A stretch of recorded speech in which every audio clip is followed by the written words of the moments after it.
காஷ்மீரில் அசோக சின்னம் அவமதிக்கப்பட்டிருக்கு. அதற்கு ஆதரவாக இங்க இருக்கக்கூடிய தேச விரோதிகளும் தன்னைத்தானே அறிவாளிகள் என சொல்லக்கூடிய சில அரிய வகை உயிரினங்களும் பாஜக அரசாங்கத்திற்கிட்டையும் இந்திய அரசாங்கத்திற்கிட்டையும் கேள்வி கேட்கிறாங்க.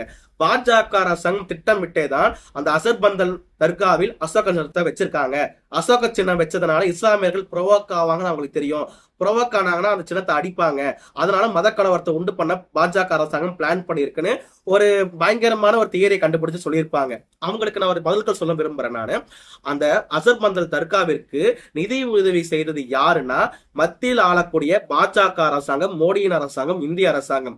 2022-23 நிதியாண்டில் பாஜகவின் மோடி அரசாங்கம் 42 கோடி பிரசாத் திட்டத்திற்கு கீழ் நிதி ஒதுக்கி அந்த தர்காவை ரெனோவேட் பண்றதற்கு, அதாவது சீரமைப்பு செய்வதற்கு நிதி ஒதுக்குனாங்க. அதனாலதான் ஒரு புறம் வவ்வாரியத்தோட சின்னமும் மற்றொரு புறம் அசோக சின்னத்தோட சின்னமும் அந்த பேரு பலகைகளை வச்சிருந்தாங்க.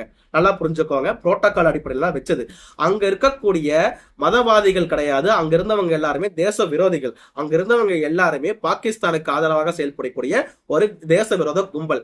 நிறைய பேர் என்ன தெரியுமா சொல்றீங்க, இஸ்லாமியர்களுக்கு உருவ வழிபாட்டுக்கு எதிரானவர்கள் சொல்றீங்கல்ல. ஏன்னா அவங்க நபிக நாயகத்தை ஃபாலோ பண்றதுனால உருவ வழிபாட்டுக்கு எதிரானவர்கள். அதே நபிக நாயகம் என்ன தெரியுமா சொல்றாரு, தர்கா வழிபாடு கூடாதுன்னு சொல்றாரு. அங்க ரெனோவேட் பண்ணது அசர்பந்தல் தர்கா. ஓகே, அது வந்து மசூதி கிடையாது, தர்கா. அப்படின்னா எதிர்த்தவங்க தர்காவை தானே எதிர்த்திருக்கணும், ஏன் எதிர்க்க கிடையாது? அவங்க பிளான் பண்ணி இன்டென்ஷனாலதான் அந்த அசோக சின்னத்தை டேமேஜ் பண்ணியிருக்காங்க. நல்லா புரிஞ்சுக்கணும். இதனால் வரைக்கும் காங்கிரஸ் அரசாங்கமும் எந்த ஒரு நிதி உதவியும் அந்த மக்களுக்கு பண்ண கிடையாது, எந்த ஒரு மசூதிக்கும் கொடுக்க கிடையாது. இதுக்கு முன்னாடி இருந்த உமர் அப்துல்லாவும் கொடுக்க கிடையாது. உமர் அப்துல்லாவுக்கு முன்னாடி இருந்த மஃப்டி குடும்பமும் காஷ்மீரில் கூடிய எந்த ஒரு மசூதிக்கும் தர்காவிற்கு நிதி உதவி பண்ண கிடையாது. நீங்களாம் சொல்ற பாஜக இஸ்லாமிய விரோதி, பாஜக இஸ்லாமிய விரோதி, மோடி இஸ்லாமிய விரோதின்னு சொல்றீங்கல்ல, இந்த அரசாங்கம் தான் 42 கோடி கொடுத்திருக்காங்க. இப்ப சொல்லுங்க, யாரு இஸ்லாமிய விரோதின்ட்டு?